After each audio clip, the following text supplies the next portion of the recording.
So, next part is how to evaluate a system. So, questions about evaluating a system. First, it has to do with reliability. Is your sample large enough? So, if you think you have a pretty good system, but you only have 10 trades, it's probably not that good. You don't have enough data yet. 30 is like a minimum for statistical reliability. 100 plus is better.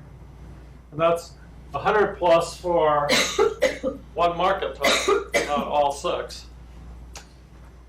So then you have to understand this point that I've already gone over, is your sampling correct? So if you sampled 100, but you sampled it from 4 different or 5 different market types, you probably don't have enough for most of the market types. If you have, and then you have to ask this questions, if you have a trend following system, how will it perform in down markets, in sideways markets, and bear markets? Will your system make money? How does it compare to other systems? So if you look at 6 different systems, so we're going to look at 6 different systems to see how well you evaluate them. And we're going to assume that you're looking at the system's performance in a sideways, volatile market, and that's all we're doing. So this is one particular, the sampling you're getting is from one particular market that's sideways, volatile. So I'm going to show you all 6 systems. If you're watching this on the video, you're going to look at all 6 systems. I want you to write down as much as you can, and what we're going to do is have you vote on which system you like the best. Now, you're not going to get very much time to judge these, to do a lot of complex math or anything. I'm going to show you each of the charts, give you about 2 minutes, and then I want you to go out there and decide which system you like the best. And if you like it the best but you wouldn't trade it, make a red check mark. If you like it the best and you would trade it, make a black check mark. So here's system 1. It produces 25 trades a month.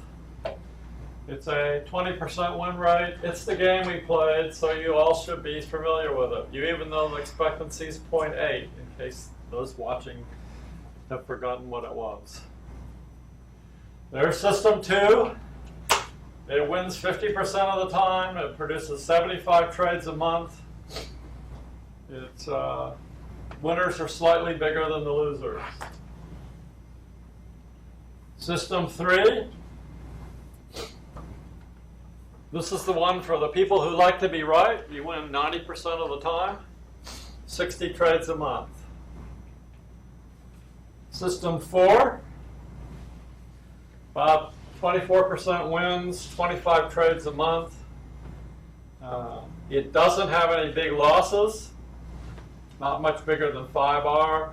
It does have big losses. Losses range from 1R to minus 5R, and it has a 25R winner. If you like big wins, this has a 10% win rate, 15 trades a month, but 2 wins out of 20 are going to be 50 Rs. And then the last system, 33 trades. It has big winners and big losers. It ranges from minus 10R to plus 30R. 35 trades a month. So I will give you all about a minute and then go up and vote for which one you like, just so you can pause that until everybody's voted.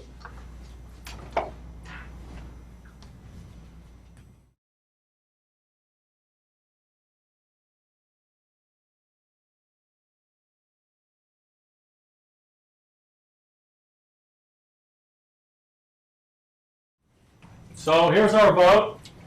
two people. So everybody's willing to trade the system they like best. So we have a lot of people liking system 5, some people liking 4 and 6, a couple people liking system 2. Nobody likes the system we had this morning after 27 lessons in a row. So if you look at win rate, which is the way some people evaluate systems, system 3 is the best. System 2 is the next, and then 6. So obviously, none of you are ranking it by win rate. If you rank by expectancy, then system 5 is the best, which is the one that most of you checked. 4 is next best, 6 is next best, so that covers most of your checks.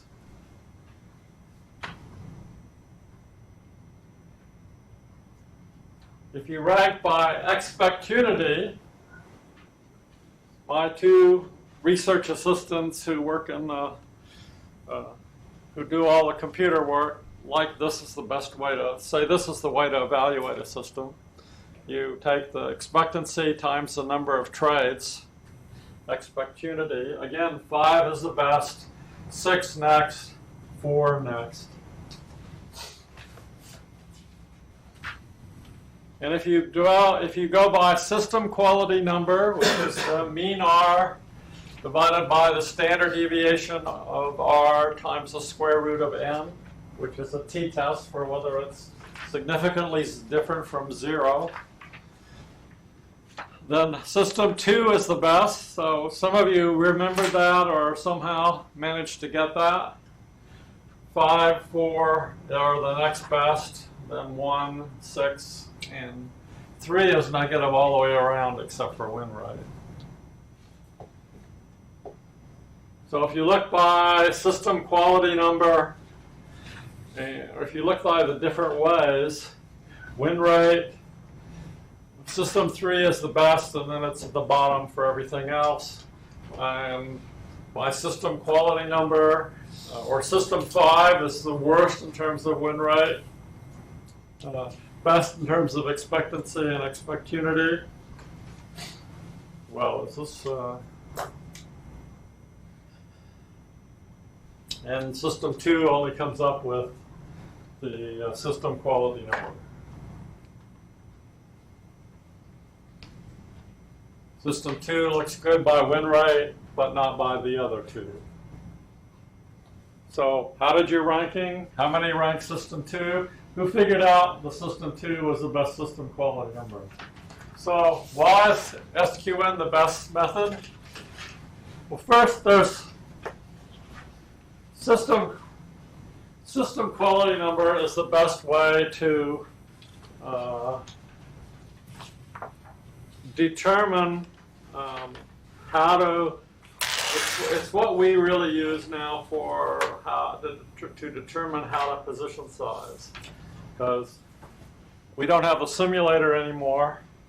So the definitive guide now works based on system quality number, and the system quality number really gives you the best idea how to do position sizing models.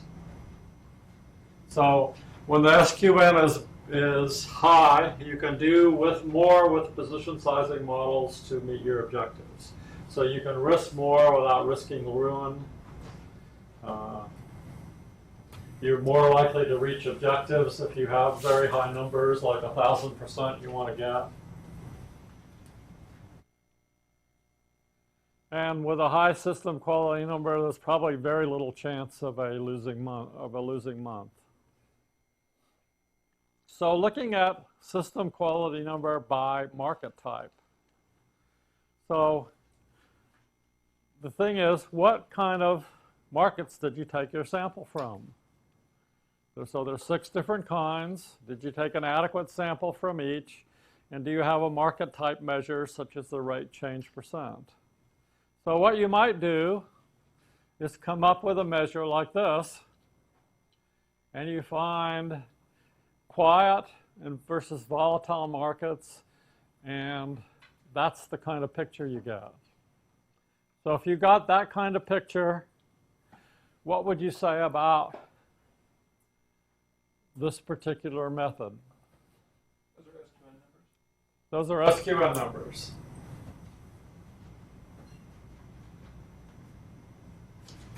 So under what conditions would you trade this market for this system?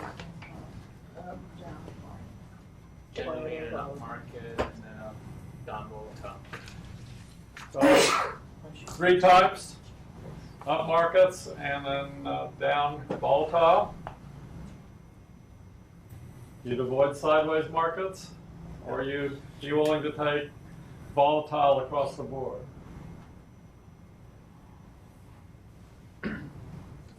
Only 3 market types. Okay, so those 3. But it tells you something about it, when you could use it. And those numbers are all pretty high, so it's a pretty good system in all those market types. And so there's exactly what down quiet markets almost don't exist. So poor performance there might have been due to lack of data. And it doesn't do well in sideways markets. So conclusions about this is it's easy to design a great system that works well in one market type. It's impossible to design a system that works well in all market types. I've never seen it anyway.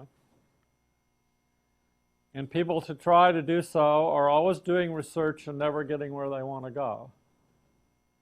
And you know the guy who's looking for the perfect system, and they keep looking and looking, and well, I gotta, the market type changes, and suddenly they've got to tweak their system because something's wrong with it, and they don't realize the market types change, and they need a different system. So that solves a lot of the problems that people tend to have and don't realize and don't think about simply because they don't understand that there are different market types. Questions on that? So Ken has a very simple system he teaches here called channeling. And basically channeling, the system is sort of the dip system. And the initial filter is that the ETF, which is our index ETFs, be above the 200-day moving average. Does that by itself, essentially choose it as a bull market type? Because he's basically saying, it could be sideways because the band is 2%. Sideways is plus or minus 2%. So he's saying it's on the top half of that. But you could, if it was actually based on his definition, if he said it's got to be better than 2% above the 200-day moving average, that would be his definition of a bull market. But his filter is pretty close to a markup type filter. Okay. And probably that's what most of you should use. Is it a bull market? So we're going to go through the remaining Tharp-Think principles. Her question was, just because it has the highest SQN, does it mean it should fit me?